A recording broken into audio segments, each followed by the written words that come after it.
Hi everybody, this is part of the video series for the Missouri Department of Education and via CEC.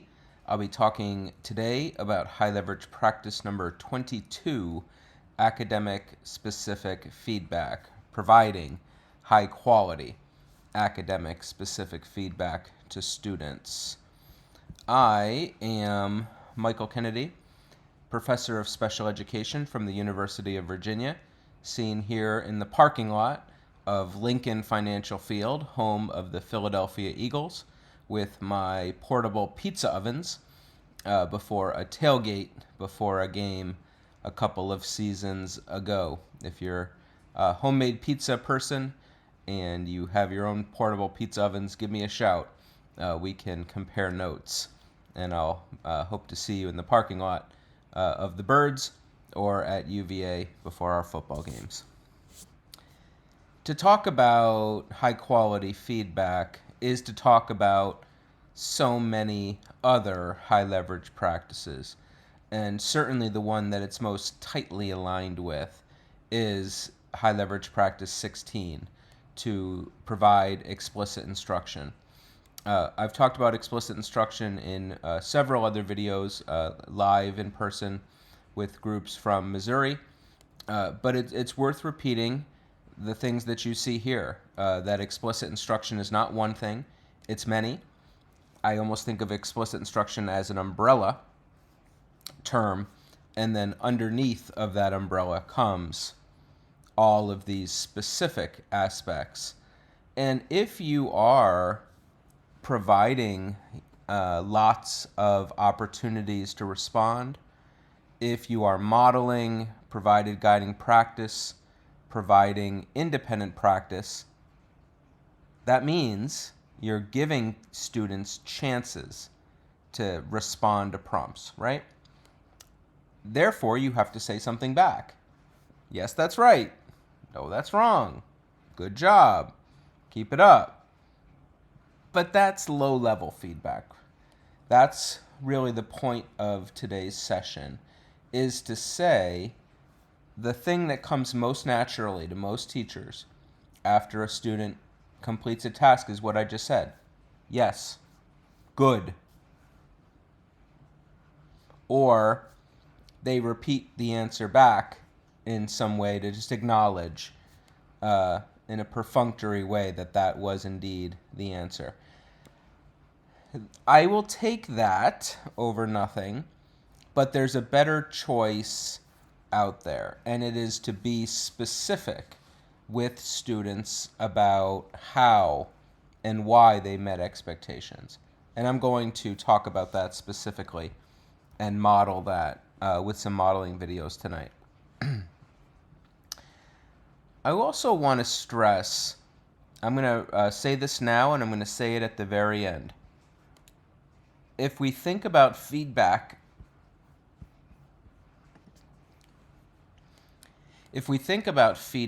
only as an event, something that I say, yes or no, good or bad, we're not doing it right. We want to think about feedback as a process. What I mean by that is I'm trying to move a student from where they are to where I want them to go. And the words that I say to them, the actions that I take towards them, help move along that process. But I don't think about feedback as just the words. The feedback is a plan. It's a deliberate set of actions that are planned, that are specific, and are tied in with students' individualized goals. So if I am a special ed or general ed teacher who is collaborating with my colleagues, high leverage practice number 1, if I am collaborating with colleagues, or that's high leverage practice 1, collaborating with families, high leverage practice 3, I'm learning all I can about a student from multiple perspectives.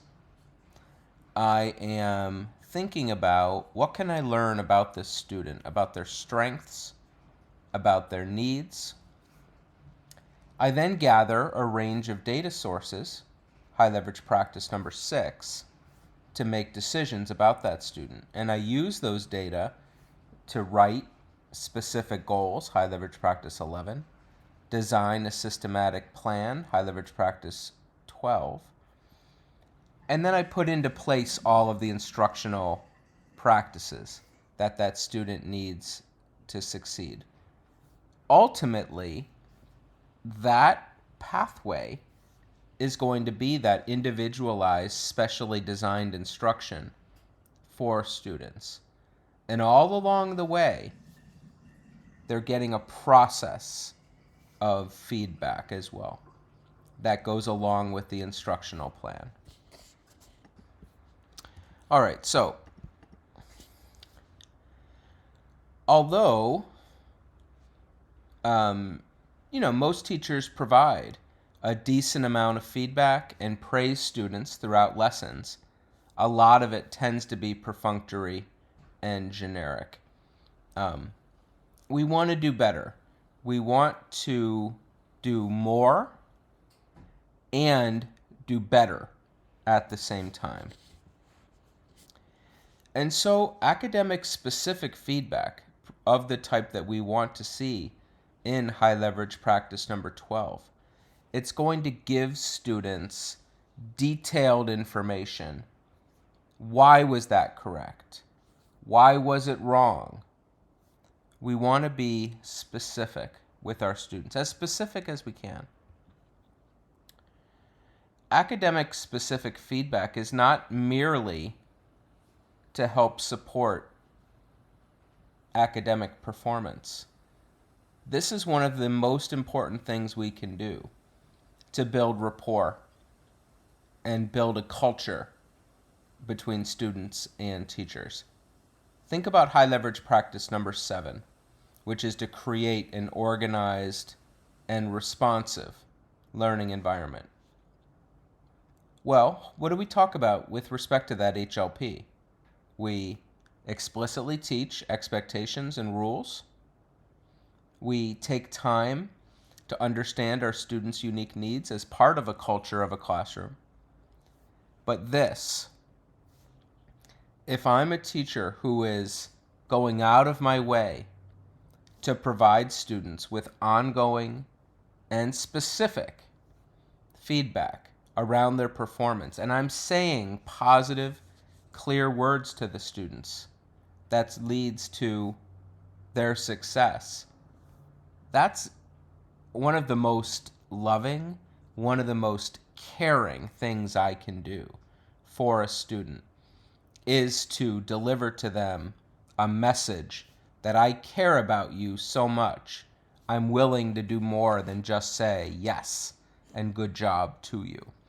It's really more specific than that, and it really makes such a big difference to create an effective, responsive classroom. I don't know if you can do HLP 7 without this. And this is yet another example of how the HLPs overlap in very specific and important ways. So here are the components for implementing this HLP, and I'll go through each. The feedback is consistently specific to the student's responses and skills. The feedback is provided immediately after the desired action occurs. The feedback is contextually relevant and matched to student preferences. The feedback is corrective when incorrect answers are given. We incorporate a variety of feedback statements. And feedback provides additional or extended information. All right, so let's go through each. The first component is to make sure feedback is consistently specific to student responses and skills. So, excuse me. We want to build on the foundation of what students say and what they know, and then help to see them areas, help to give them areas, and then see areas where they can improve. We want to reinforce current knowledge and push them to go to that next level. So we want to make feedback relevant and constructive. We want to give students control over their learning and boost their knowledge. But all of this is tied to the uniqueness of each student, and I'm really giving them feedback that means something to them in the context of what they've said, what they know, what they've performed. That's the most important thing here. We also want to make sure that feedback is provided immediately after a desired action occurs. This is very, very important. We don't want a lot of time to go by because students forget. We have lots of different things that happen. Getting feedback quickly, especially about their academic performance, is really what's going to be happen. In addition, when students make mistakes, that's when we have to quickly correct those misconceptions. We often think about feedback as just being positive and corrective feedback being something else. I don't think about it that way.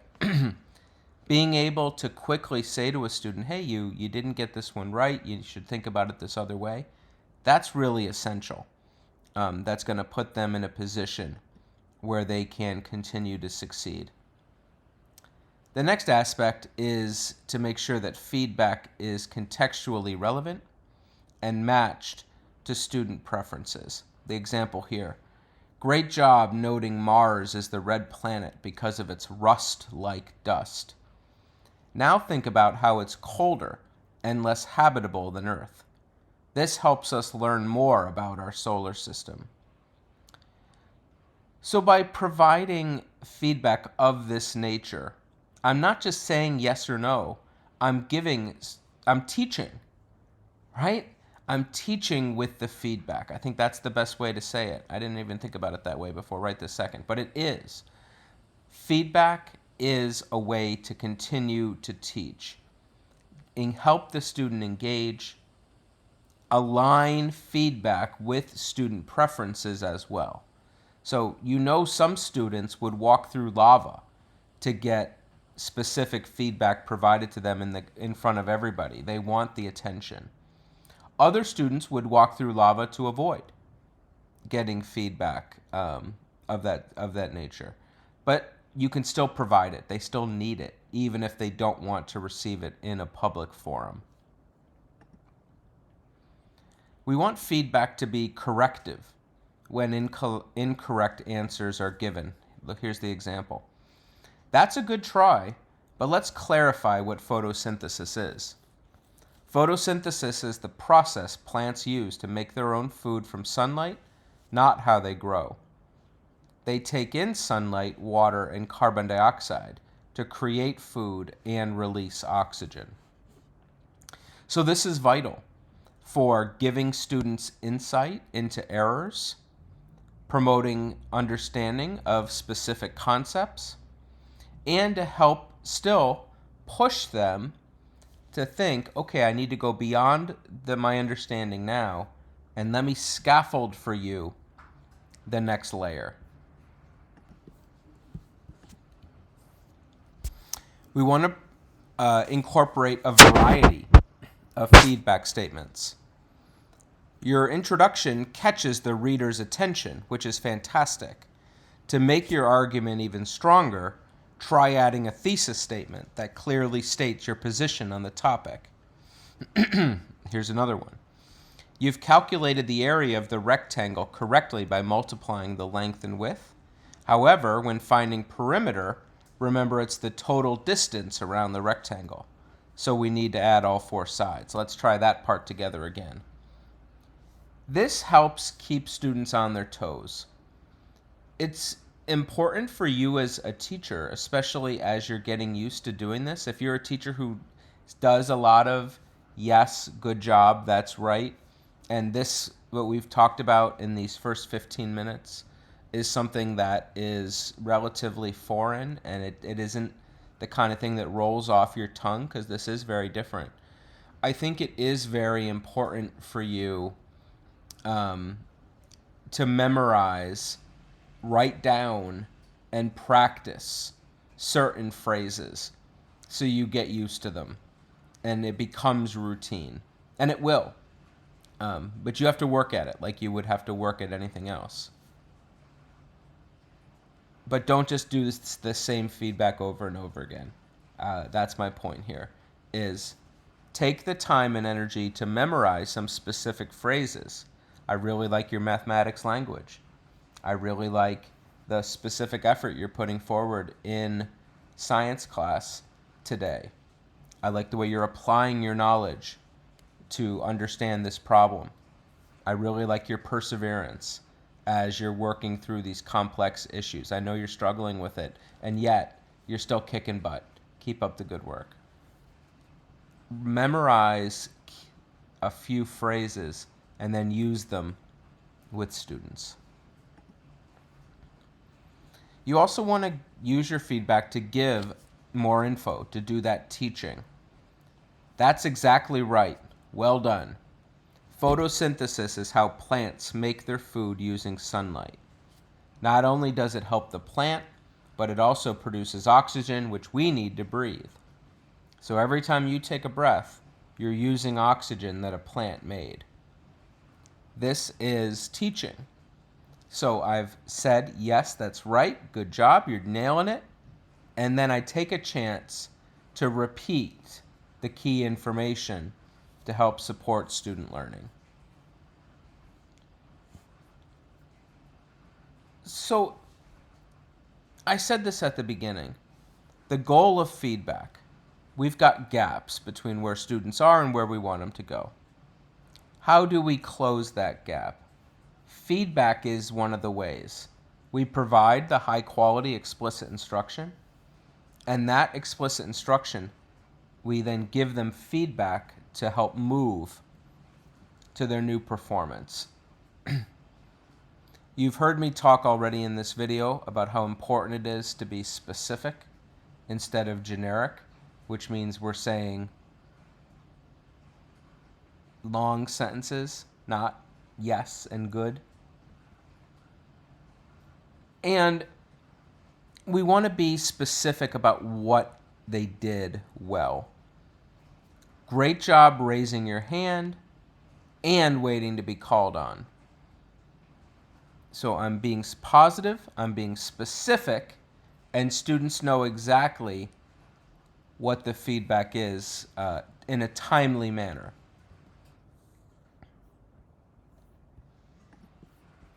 One thing that's important about feedback is to provide process-centered feedback as compared to only person-centered feedback.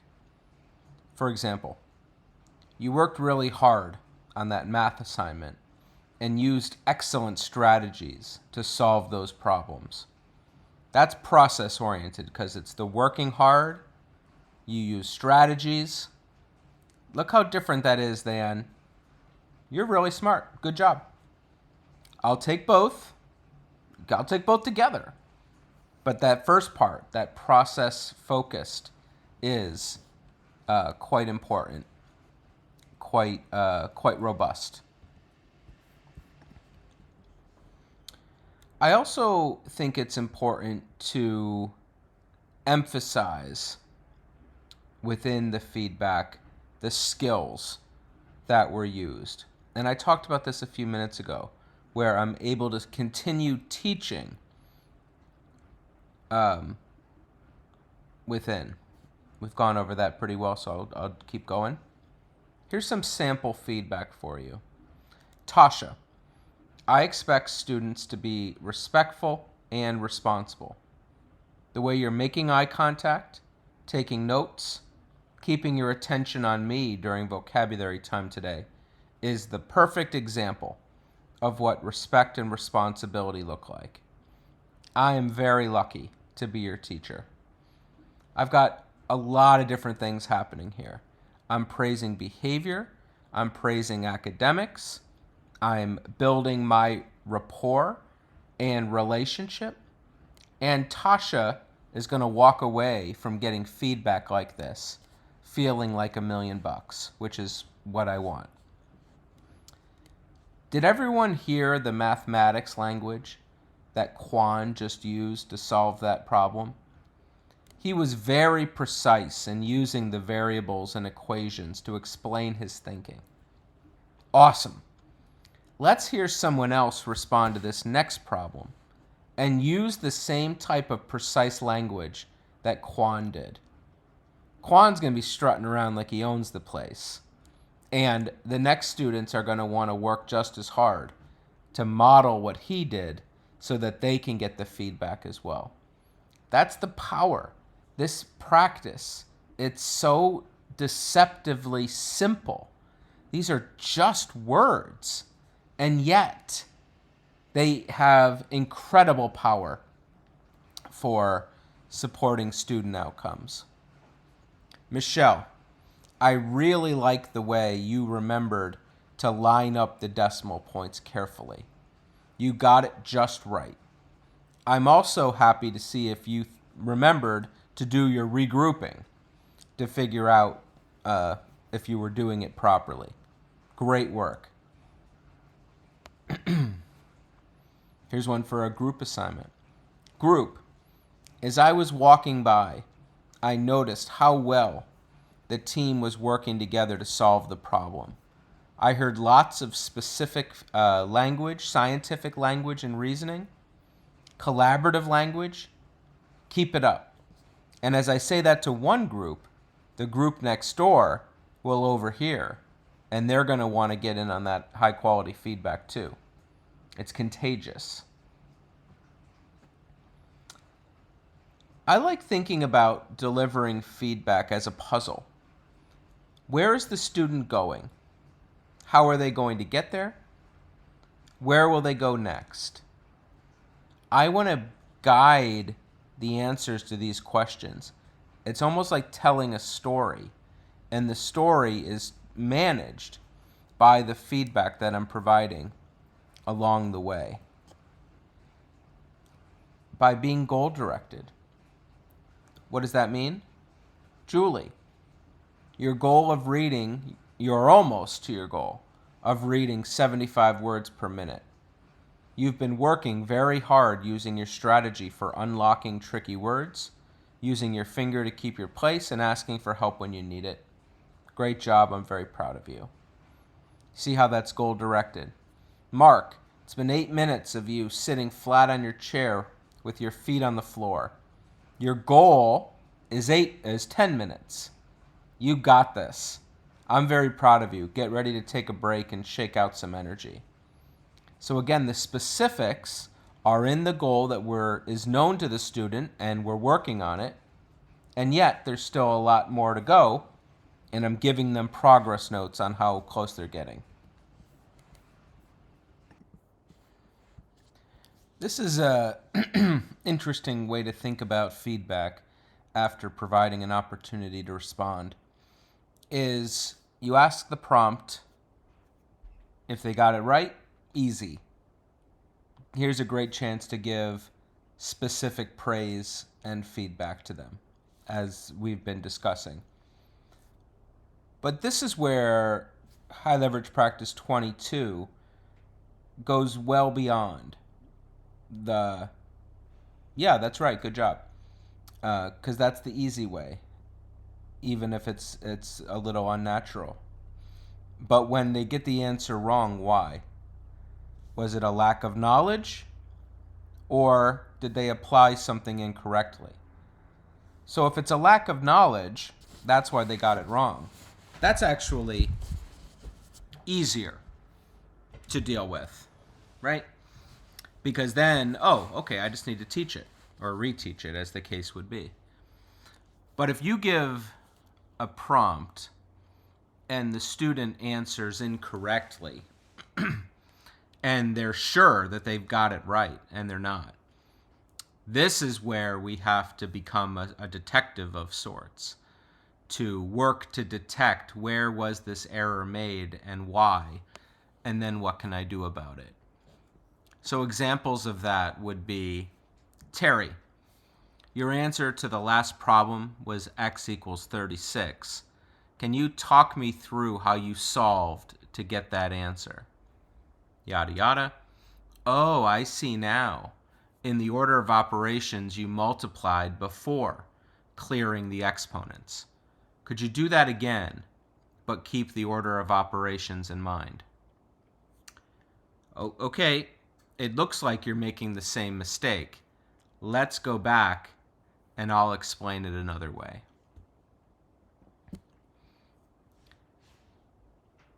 It's very important that the feedback we give is constructive and useful as compared to a reprimand. You know, we often think about behavior challenges in particular as something that warrants the quit it, stop it, you know, don't make me call your mother kind of feedback. But instead, hey, remember during independent time, our expectation is everyone's going to read quietly, and your neighbors should be doing the same. Big difference. Subtle, but important difference. We want to give contingent feedback, right? So we give feedback when we saw the behavior, but we don't want to give feedback that isn't warranted. All right, so we want to make sure that I see the behavior, I get the response, and then they receive the feedback for it.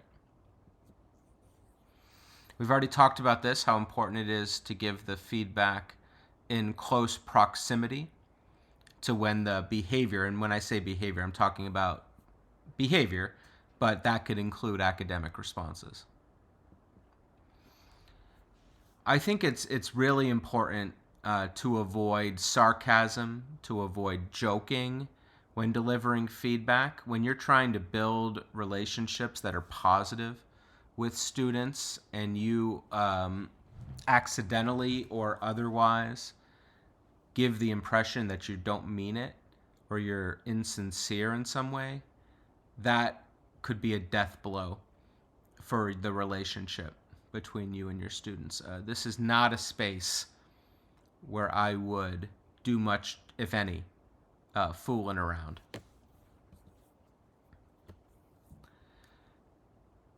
It's important for you as a teacher to understand the age of your students, their history, their cultural background, their preferences, the dynamics of your classroom.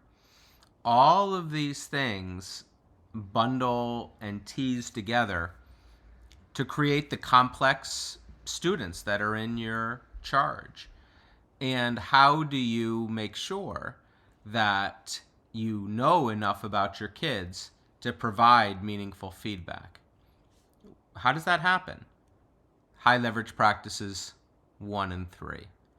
You collaborate with your colleagues to best understand from different perspectives what kids need. You collaborate with families to best understand the cultural background, the history, the preferences to help be supportive for them.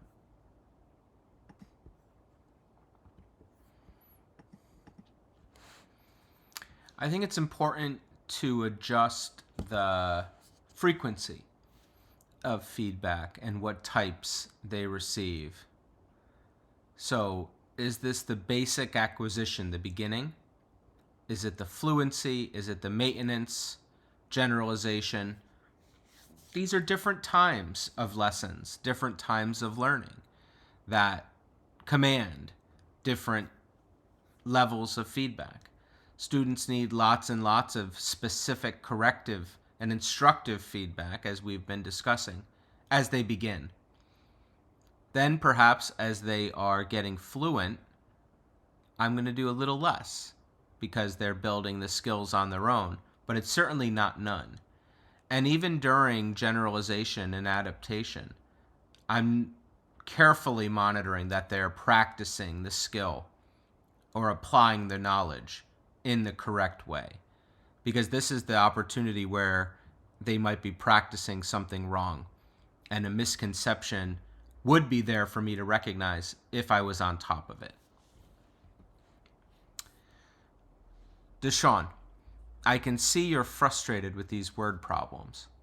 That's a normal feeling. You're trying so hard, that's worth a lot. I'm learning a lot from you right now about how to act when tired and frustrated. Take a deep breath. Let's come at this problem with a new approach. One of the things, if I make a statement like that to Deshaun, and I'm really thinking about what level developmentally is he at within an individual lesson and overall, what is his history, what is his cultural background, his age, all of this goes into thinking about how am I going to craft the message that I give, because it might be more or less sophisticated depending on what it is and what time of day. Ella, our classroom expectation is to show respect and responsibility. Based on what I just saw, okay, so she's made a mistake. You've either forgotten or made a mistake. It happens. Either way, you're a terrific student, and you're someone I've come to count on as a role model of respect. Let's see you get back on track within the next 30 seconds. I trust that you're going to do that. I'm glad you're here today. Get back at it. This is a very caring kind of feedback, because if Ella's made a behavior management problem issue, I could have easily responded to it with get out and a behavior referral. But if I do this is relationship affirming, relationship building. That's really worth my time and her time. All right, so we talked about that. I have a series of clips, and I want to show each of them, and then we'll pause and I'll note the feedback that happened within it. But within each, pay attention. There's lots of low-level, yes, good, that's right, in all of these, because that's not my point today. My point is not to tell you you can't just say, yes, good job, keep it up. You're, of course, going to keep doing that. But you're going to mix in some of the specific stuff, too. And that's what these clips will show. Let's jump in. How did you spell Trey? T-R-A-Y. What's making the long A sound? A-Y. All right, take a look at all three words on your board. They all have the A-Y. Where are we seeing the A-Y in these words? Where are these? Mia, where are we seeing them? At the end. We are seeing them at the end, and thank you for that quiet hand. So that's telling us when we hear the long A sound at the end, we are most likely going to be spelling it with the A-Y. All right, third graders, stop for just a second. I want to say that I told you all to head to your seat quickly, quietly, and get started right away. Every single third grader did that. So you are all working really hard right now, looking for those long A words in your decodable. Great job. It has a silent E. Are we supposed to highlight it because it says target sounds AI and AY? So does it have the same sound? Does it have Yes. So we're gonna highlight it. Great question. I like that you're really thinking about the words and the pattern. Mechanical. All right, so in that first clip, you saw her do a range of things. She had some of the choral group keep up the good work. You guys are doing a good job. At this phase, she gave the whole group specific praise about how well they were meeting and following expectations. She talked about how important it was to keep on task, keep on track, and it was resulting in their success. And then here, She's just giving a affirmation. Yeah, that's exactly right. And you're nailing it. You're getting this right. You're on the right track because that you're following expectations so closely.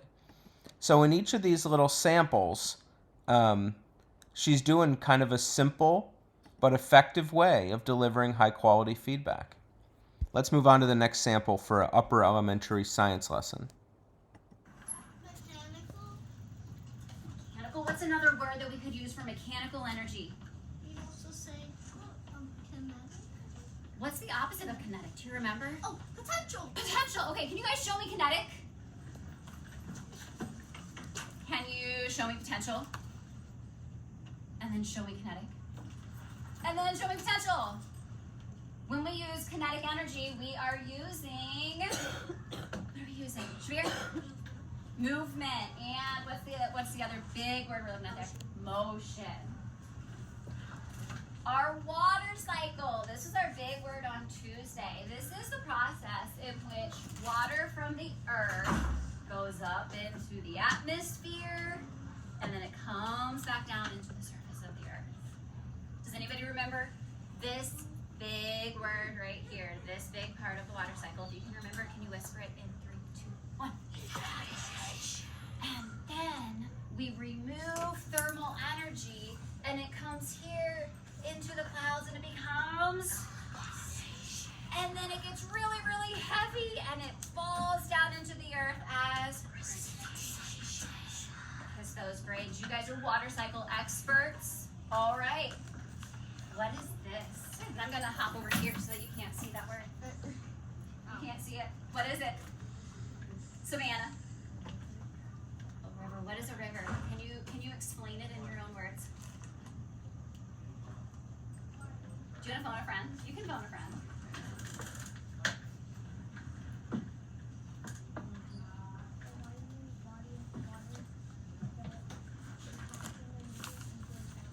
Very good. I love that you are using those terminologies that we discussed yesterday, downhill.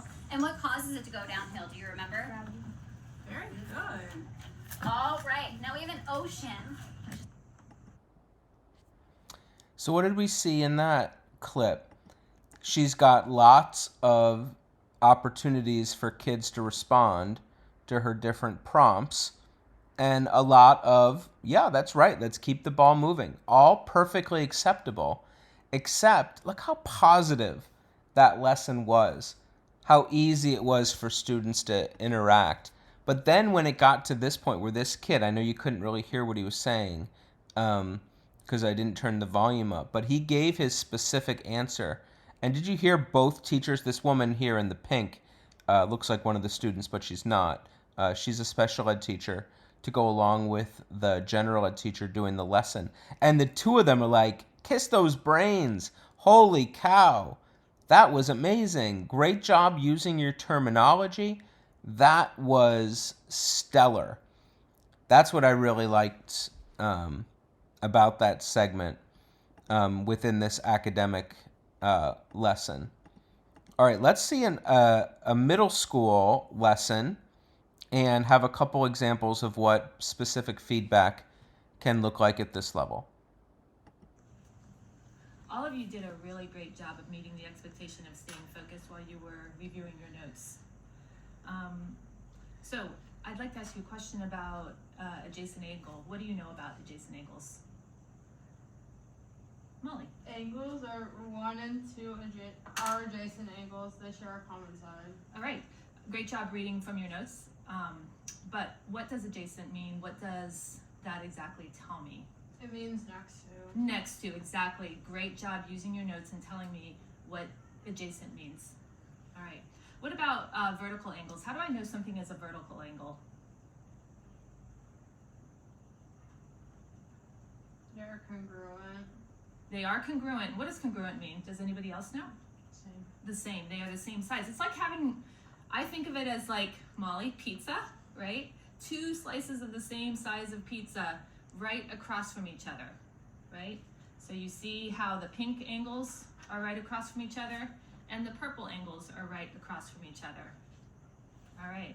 What about complementary angles? Lillian, what can you tell me about complementary angles? They have the sum of 90 degrees. The sum of 90 degrees, which, what does that word sum mean? Addition. Addition, excellent. And do they have to be adjacent? No. Can they be two different angles somewhere else? Yes. Excellent job using your notes. Supplementary, all right, so you get your pencils in your hand. All right, so you're working.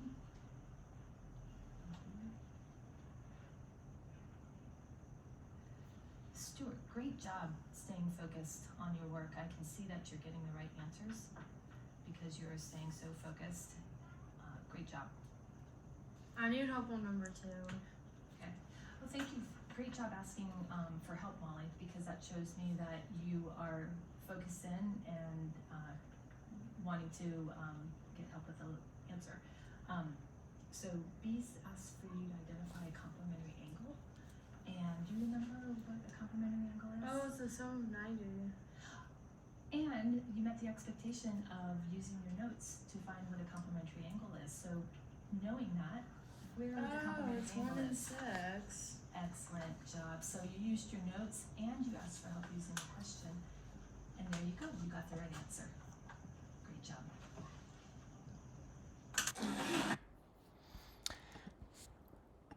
Another good example of great job using your notes.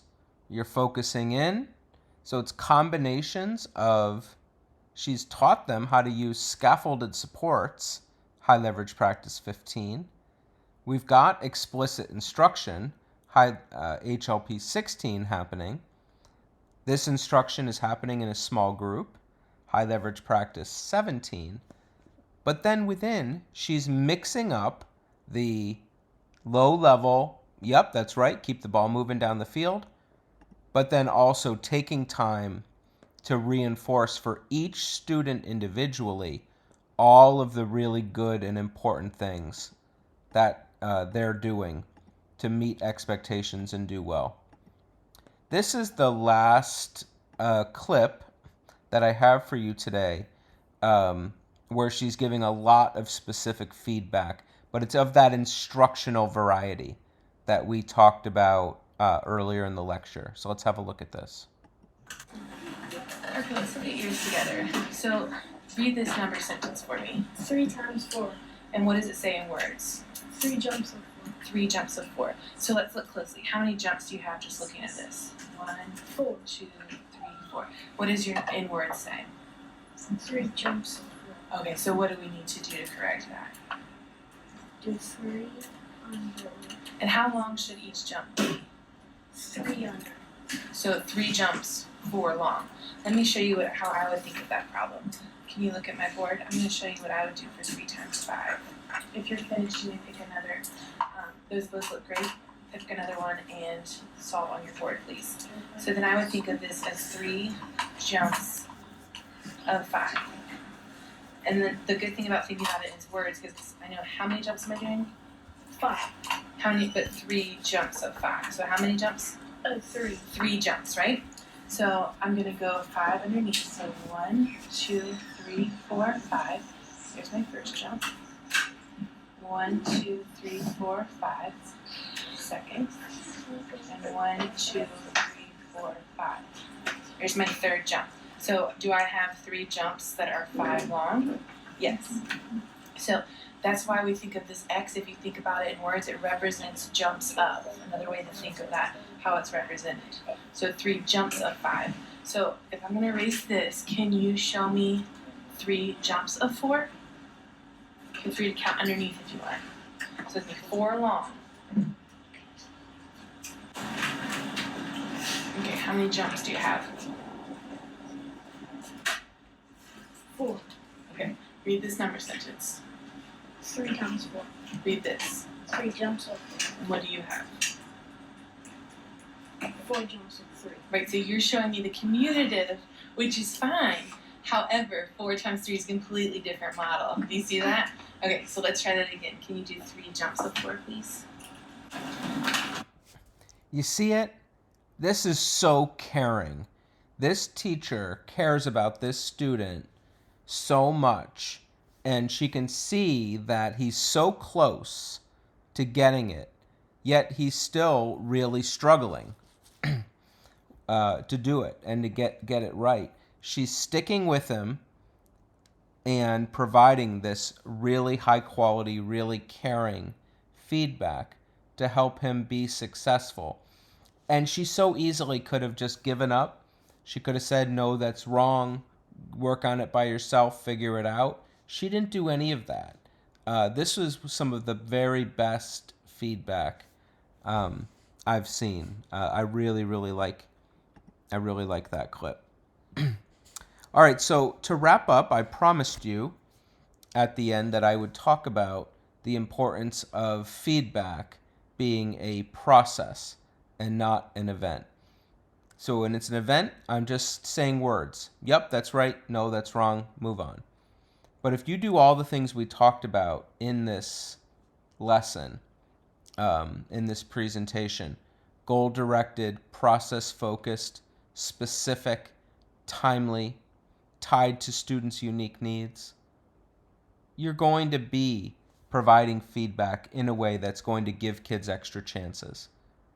You're going to be giving feedback in a way that kids cannot mistake that you really care about them deeply. And to give feedback like this, you know what? You have to care about kids deeply. Because if you don't, it just doesn't make sense. You're not going to provide this kind of high quality feedback. That's what I've got for you on High Leverage Practice 22. There's a lot to this, but this is achievable. It's doable, it's achievable, and it fits with so many of the other things that you're doing. So let me know what you thought, and I'll look forward to you checking out other videos in this series. Thank you very much.